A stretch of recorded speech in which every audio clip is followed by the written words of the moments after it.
Hello and welcome to the Official Watchers YouTube channel here at Jardin du Mayfair. Heaven on earth for the watch enthusiast. I am so excited to be bringing you a beautiful Patek this week. It's none other than the Patek Philippe Perpetual Calendar Chronograph 5970R. But guys, just a quick one to say, please do hit subscribe. My tech team tell me up to 72% of you guys aren't subscribed, and it would mean the world to me if we could get you subscribed. So please do hit that button. I'll just wait and hit the button. Thank you so much. Okay, so what is the 5970R? Well, sometimes the unassuming ones are the special ones. And in the grand scheme of Patek Philippe, this 40mm rose gold perpetual calendar chronograph, reference 5970R, is considered to be a legend that has drawn nothing but high praise from all sides of the watch world. John Mayer described it as good as it gets and as good as it may ever get. Wei Ko, the founder of Revolution magazine, has also called it the single most beautiful classic wristwatch that's ever created.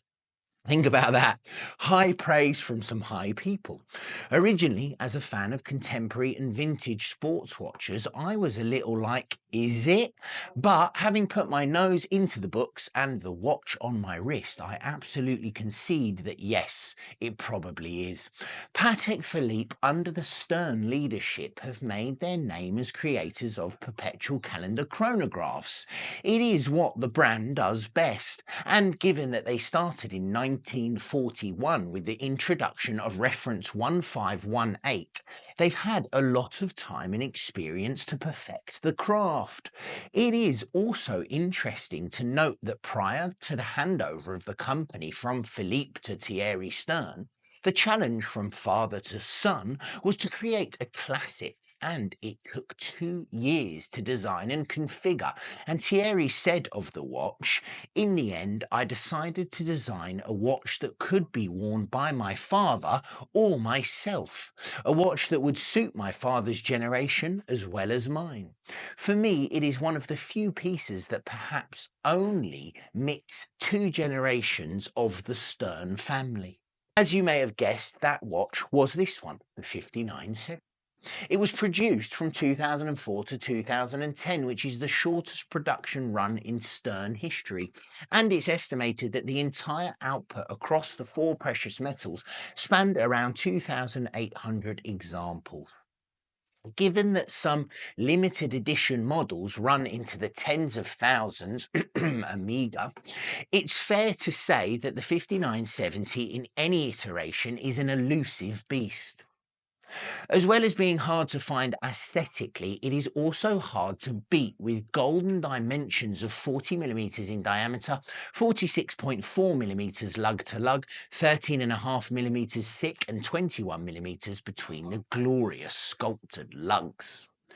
The mid-case is round and tactile, while the broad bezel has a concave slope, which contours the crystal to the case seamlessly. It's a cracking and exceptionally tactile design that feels just as lush as it looks. Finishing the case are a pair of rectangular pushers and a recessed crown.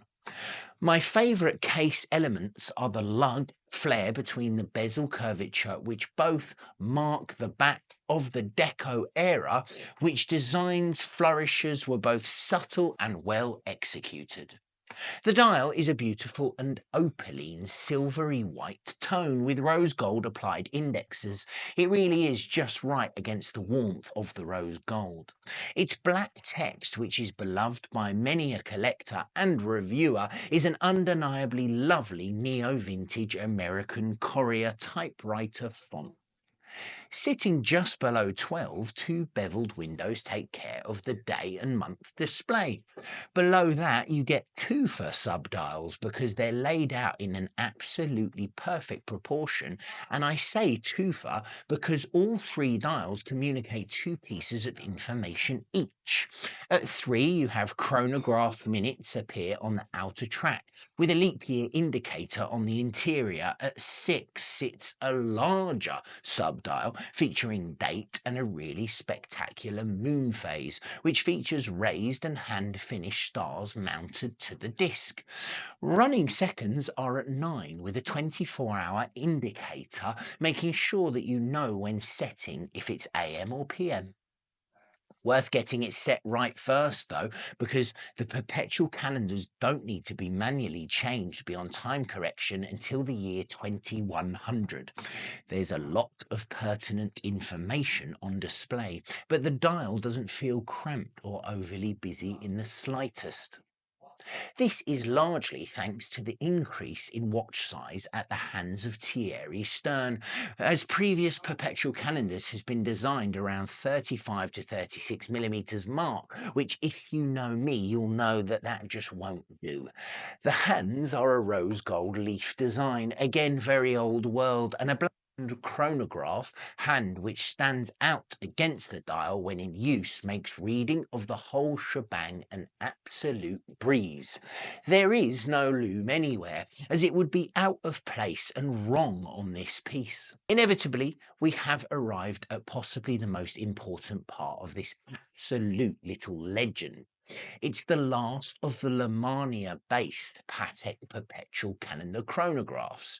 The movement is Patek CH2770, which is based on the Lemania 2130 base caliber. It has, in layman's terms, been fettled by Patek to incorporate a perpetual calendar and beautifully finished Geneva stripes and hand-finished bevels. Forgive me, as this is an exceptionally pottered version of the 2130s history. It's a column wheel chronograph with vertical clutch that hails from the golden era of watchmaking, where the great minds got themselves together and cooperated for the greater good of watchmaking, rather than pulling up the drawbridges and pretending that in-house sat above all else. It was a time when there were Ebausch movement manufacturers, case builders and dial makers who were all working together to create the best that they could, which is why you'll see Patek and other haute horology brands from this era using Vaudoux Lemania movements, and they also use Le Couture movements.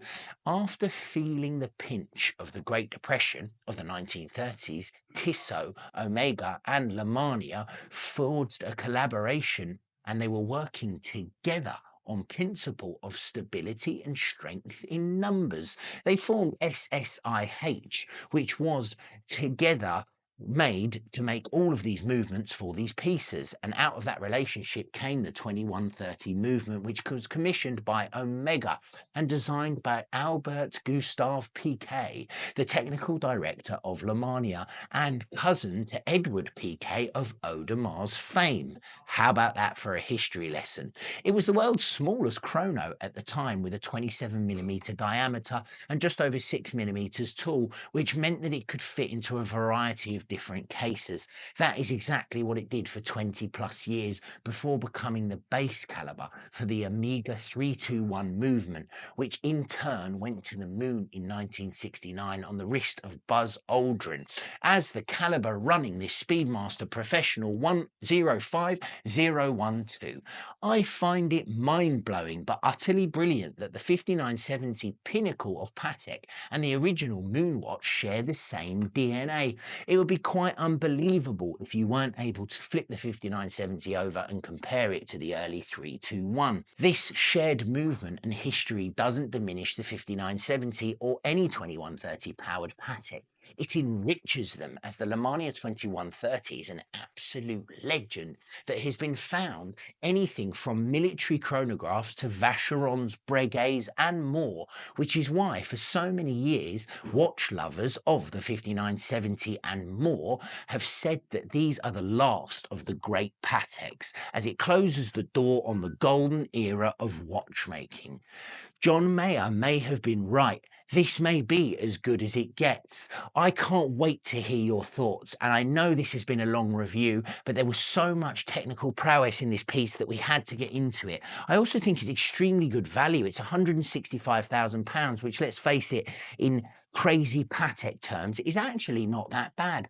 Guys, let me know what you think of it. And thank you for joining me here at Jardin du Mayfair.